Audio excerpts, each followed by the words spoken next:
Today I'm really deeply privileged to sit next to Shea Whigham, one of the probably our generation's greatest character actors. You have been in so many different movies, so many different television series. You are astonishing. The performance that I watched yesterday, you playing G. Gordon Liddy in Gaslit, was phenomenal. It literally blew my mind. It reminded me of the dizzy heights of artistry that some actors are able to master.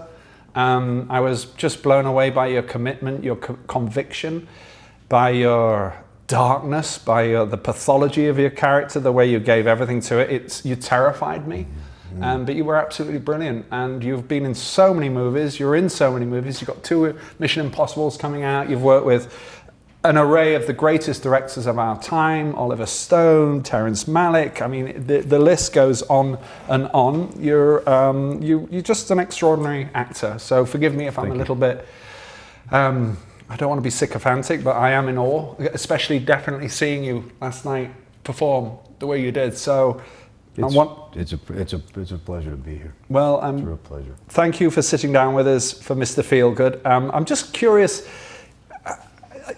does the term character actor, does that in any way annoy you, or is that something that, how does that make you feel? Is that?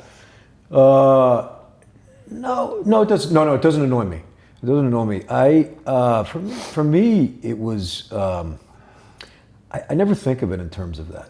I don't label it. The people that I really responded to when I was young are the John Casals. It's the De Niro's, the Gary Oldman, early Gary, Prick Up Your Ears, Sid and Nancy.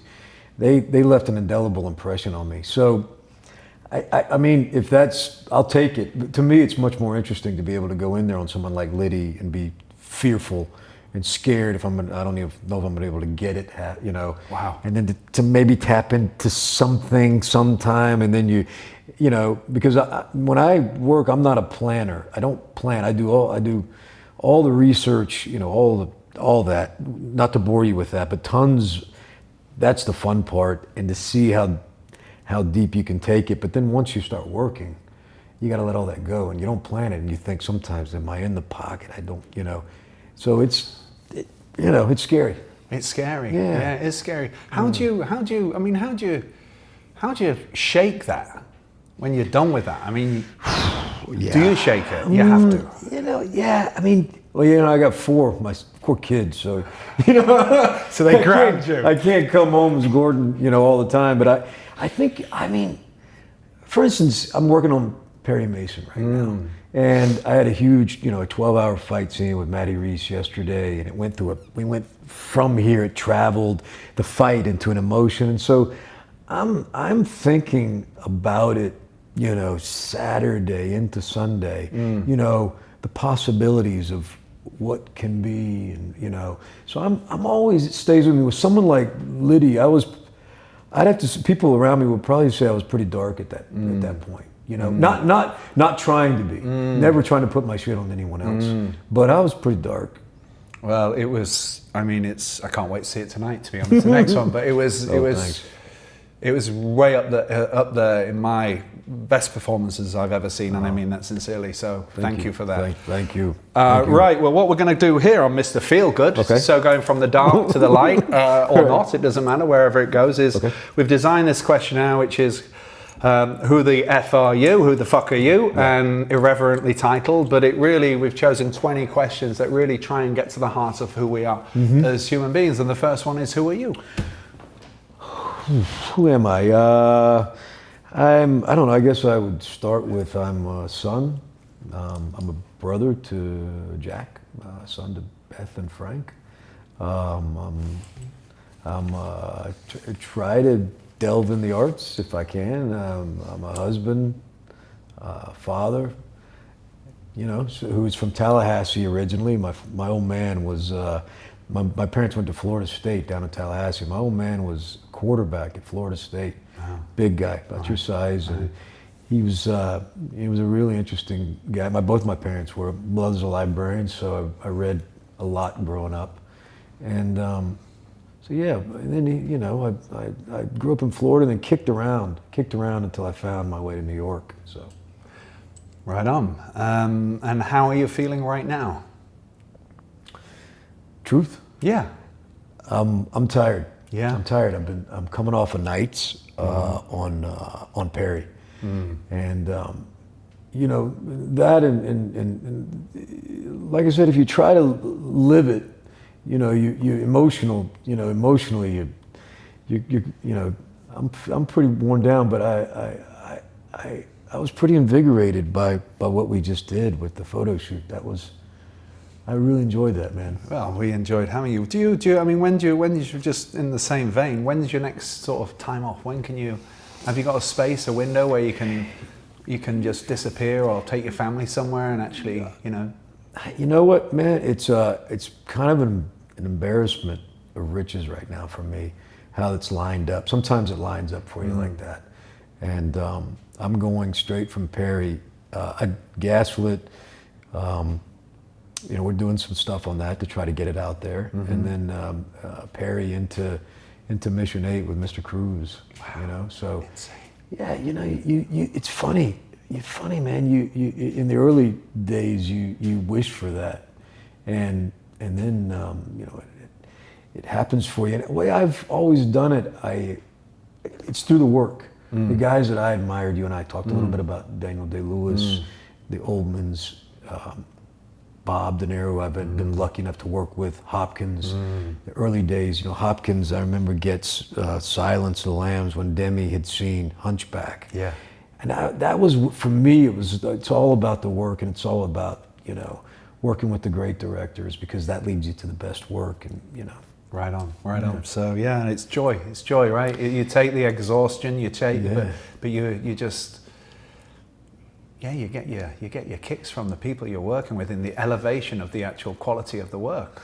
It's that, yeah, you're right. It's like, I feed off of other people's enthusiasm for, you know what I mean? If I can put it out there, I really think it starts at the top. If you have a director that really knows what they want, there's a lot of enthusiasm and passion. And same with me, if I step on a set and if I'm in there with Liddy, you know, just to say, Liddy, for instance, if I'm in there, you hope that people you can pick up on that, and you know what I mean? And pretty soon, without saying it, it just starts to happen, I think. You know what I mean? Beautiful. Actions speak louder than words. Yeah. Beautiful. Well, you kind of touched on this, but where did you grow up and what was it like? Yeah. I grew up in Tallahassee. Father was playing football, but wasn't a jock. He was really real well read, and he became a lawyer. Became like a kind of a John Grisham lawyer. He didn't charge, you know, African Americans, people. He didn't charge Hispanics. You know, he was really an interesting guy in that respect. And my mother was a librarian, so Tallahassee for the first 5 years. Moved down to a small place called Lake Mary, Florida, between Orlando and Daytona Beach. Oh, okay. So, you know, cultural wise, I'm not sure. You know, it was a good place to grow up, but. And I grew up with my father putting, unbeknownst to him, he didn't know, he would sit where you're sitting, and he'd put on Apocalypse Now, and he'd be like, you know, I don't know anything, son, other than they say this guy, Brando, is the greatest actor on the planet. He'd put on Scarface, you know, Pacino, they say he's, and for me, it was, you know, I became a cinephile. How old were you at this point when he was showing you that stuff? Yeah, I'm young, man. I'm looking at The Godfather probably too early, to be honest. I'm looking at stuff like, you know, really early, and I just remember the story, and I remember watching him watch it. I remember watching a book in my mother's hand. Wow. You know, these kind of things as you get older, you know, and trying to pass that on. So yeah, I just, you know, you get lucky sometimes. It sounds like you had a great start in life, and two parents culturally aware, principled, great values. May I ask, are they still with us? Yeah, they are. Yeah, they are. They are. They live down in the Everglades in Florida. Right on. Yeah. Right on. Yeah. What excites you? What excites me? I mean, I guess just to touch on kind of the theme that we're on. You know, something that maybe frightens me at the same time, a part that I have a saying, like, if I can read something in one sitting, a script, that's got me. Right. You know what I mean? If I'm not up and I'm not getting a drink or I'm not, you know, whatever you're doing. So that something like that really, that excites me, you know. How often does that happen? Not as often as you think. Right. Not as often. I mean, ladies don't come along very often. Eli on Boardwalk doesn't come along very often, where Scorsese's coming to television, along with Tim Van Patten and Terry Winter, who with Sopranos, they're coming off of that, and it all comes together. So it doesn't come along very often, you know. Similar, you've touched on it. What scares you? What scares me? I would say outliving one of my kids. You know, I think that would be. I remember my father comes from a family of 7, and his brother under him, younger than him, was a lawyer with him, and we lost him. And my grandmother, I remember Millie. I remember this. She said, "Son, there's nothing worse than outliving one of your kids." And I think that's what scares me. Yeah. You know what I mean? No, we can cut this out, but just for you and I mean, I remember my father died when he was 44, I was 11, and I remember getting in the car in the hearse with his parents, and my grandma gave me his wallet with £5 in it, because it's 2 weeks after my birthday, and gave me it, and I remember the look in her eye, having outlived my father. So I'm totally with you there. Yeah. I mean, I hadn't thought about that till you just, but yeah, I think outliving. Yeah. Yeah, I agree completely with my kids. What's your proudest achievement? Proudest achievement, staying married.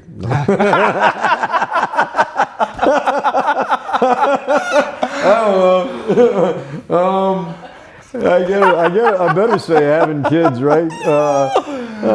You know, maybe just surviving in this business. Yeah, that's pretty amazing. You know what I'm saying? Okay, moving on. Yeah. What's the hardest thing you've ever had to do?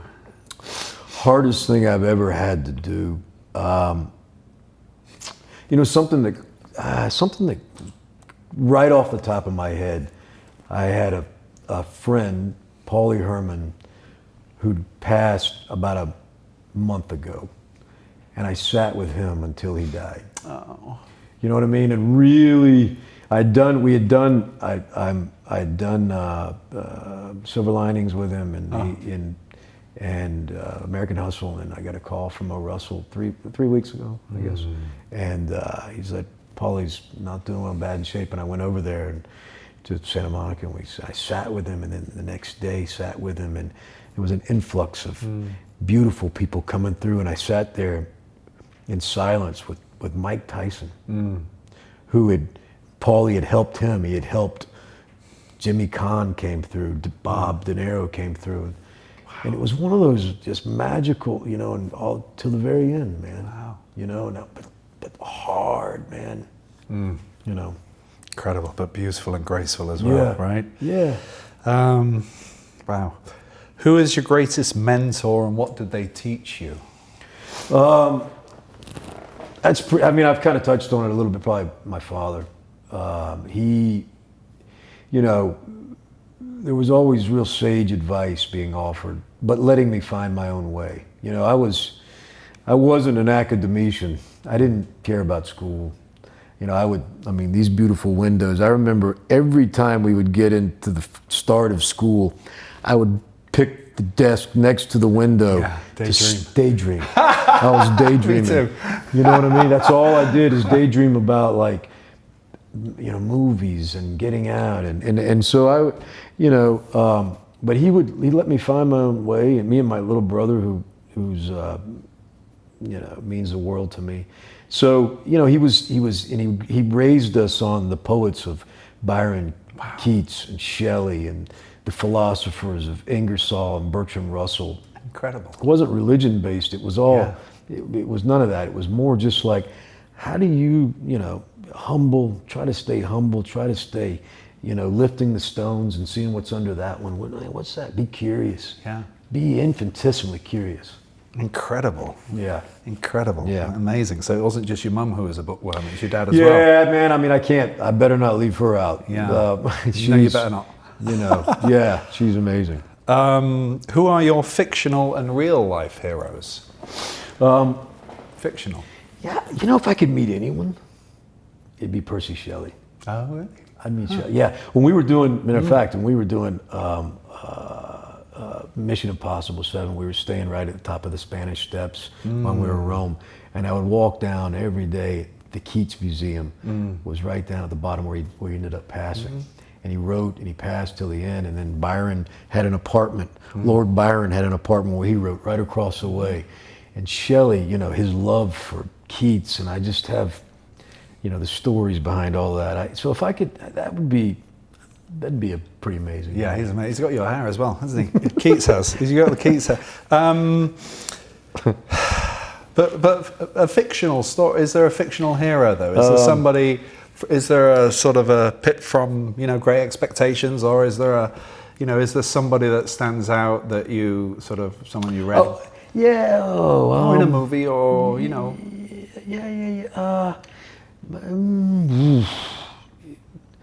I don't know. No one comes to. I don't want to just say someone. No, don't worry. It's fine. Yeah. It's good. We'll circle back. Okay. From the sublime to the mundane. What's your favourite item of clothing in your wardrobe? I'd say these boots right here. I've had these. I try to take something from every character that I end up playing, and I had a pair. My first film ever, Tigerland, with Colin Farrell, and Schumacher had found me. Joel had found myself and Colin, and I took a pair of boots and I wore them out, and then I got another pair from King Kong. Oh yeah. So these are the ones. This is it, man. They ground me. I mean, you and I were talking out. You walk outside, and this is what I feel really. It's crazy. When I first moved to New York in '86, I bought a pair of Paul Smith boots. They were like based on a 1910 miners boots. Yeah. They were $250, which was a lot of money. I've never spent money like that. I had them for 30 years, and I got them resold and resold. I went all over the world, and I loved them. I've still got them in the garage. They were just everything. Yeah, man. Don't. No, I'll never throw them. They'll bury me in them. What music did you love age 13, and do you still love it now? I don't. At 13, I don't know, but I've done I know that when Nirvana hit was around '88, and that was when I remember, like, seminally where I was when Teen Spirit came on MTV, and I just became, that was one of my groups that I've been lucky enough to meet Grohl and pepper him with questions of earlier Nirvana, or him and Kirk living in an apartment and eating corn dogs, and so that was the stuff I was listening to. I was right around there, a little bit older than 13, but. Yeah. And do you, I'm just curious, do you use music as part of your prep for anything as an actor, or? Yeah, it's funny, and that's funny you ask that.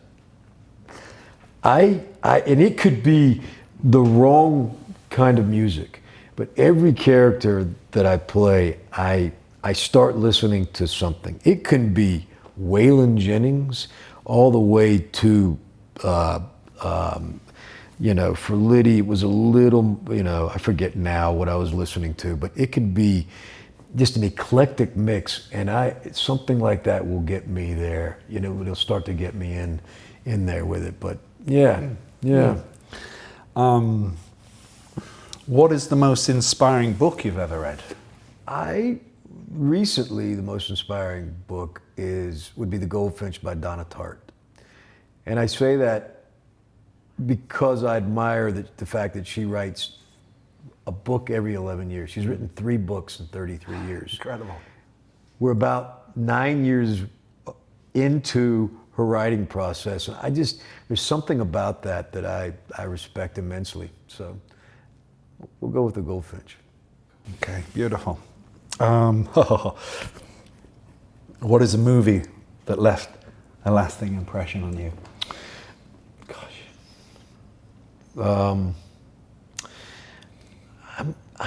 I'm gonna say I'm not gonna go with Godfather 1 and 2 because that to me is the gold standard. If I like to say if it's Sunday afternoon at 2 in the afternoon and you're flipping around, which films can I not turn off? And it's definitely Godfather 1 and 2. But I'm gonna shock you here. I'm gonna shock you and say something like The Goonies. Okay. I thought you were going to say Grease. I don't know why. No. I don't know why. Go on. I mean, The just things that you know. I mean, I'm a Coppola guy. Yeah. I'm a John Cassell guy. I mean, he was 5 for 5. I mean, when you go, the conversation, and when I worked with De Niro, I was too nervous to speak to him for the first couple of weeks of Silver Linings. Sure. And then I did a scene with him, and he gave me and then the next day was like, where are you from? And then and by the end, I was asking him, Mean Streets Taxi Driver. Yeah. And I said to him, I go, can I ask you something, Mom? He said, yeah. I go, is it true that during the Deer Hunter, you put up your salary as insurance because John was dying of cancer? And he looks at me, and he goes, yeah, that's true. And those are the things to me, like why we do it, you know? We got Cassell with Meryl Streep dating, he's dying of cancer, and De Niro wants him in it bad enough that he goes, we're gonna put that up against it. You know what I'm saying? As good as it gets. Yeah. As good as it gets.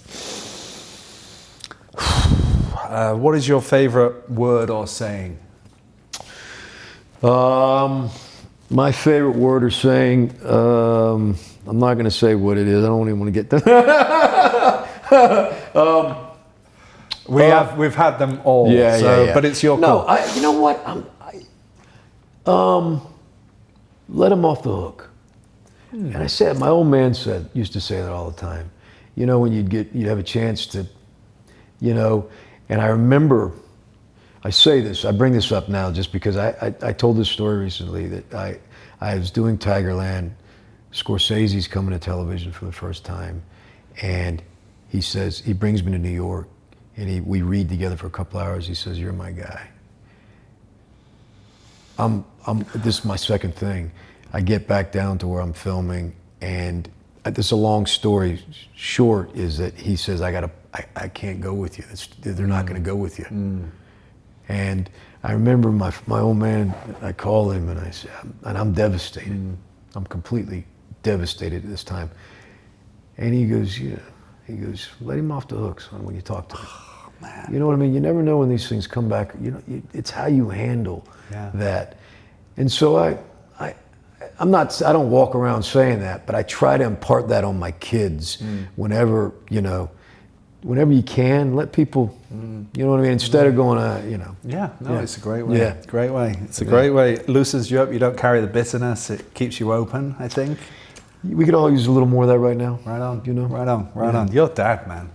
He sounds just like extraordinary. What a beautiful human both being. of them, both parents. And your mum. Yeah. Of course, and your mum. Yeah. Well, yeah.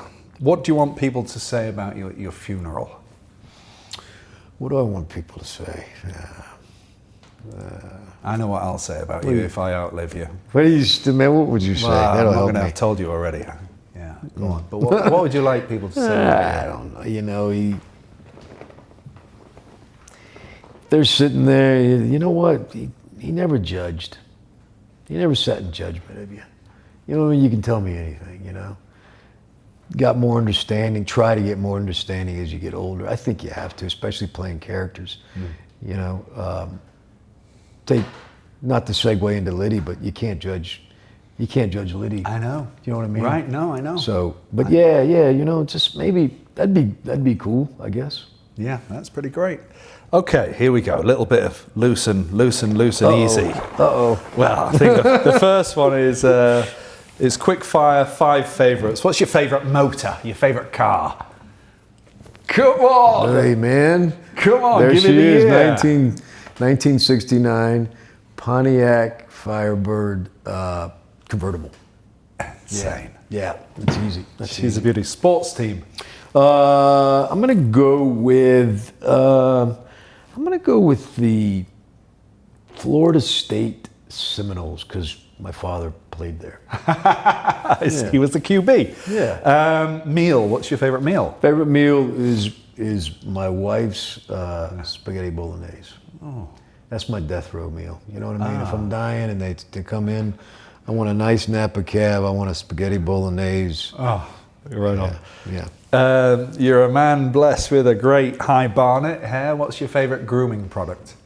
Favorite grooming product? I guess to get a bit of wax maybe to pull it back. I need all the help I can get. And lastly, your favorite clothing label if you have one.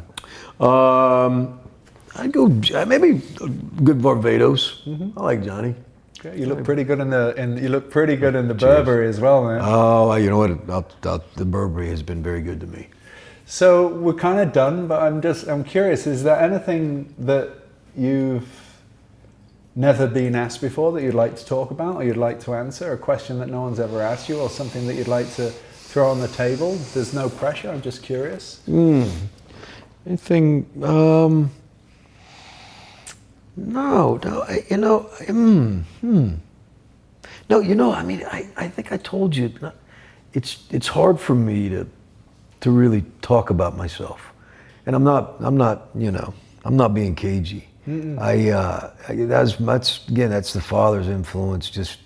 But it's hard for me to be out there, and if people respond to the stuff, it's a gift, man. Is that a personal thing? Is that a personal choice, or is that a professional choice as an actor who wants to, keep a little bit of the mystery about that? I think you're right. I think there are only so many characters that we have in us, and I want to maintain a mystery, not to be mysterious, but to be able to play characters. I think it's important, and I think I appreciate that when I see it, when I don't know everything about someone. It's like the pause between the music, right? That kind of thing? Yeah, I just, if I know what you like in your latte because you're on TikTok, Insta, you know what I mean? You're way too young for me, man. Sorry, I don't know TikTok. Shut up. Well, anyway, yeah. Listen, what a delight, what a pleasure. What an honor, a serious honor to meet you. You're an extraordinary actor, you're an extraordinary artist, and I'm really thrilled that you did this for us for Mr Feelgood, so thank you so much. Thank you for having me. It's been a real pleasure, man. Bless you, bless you.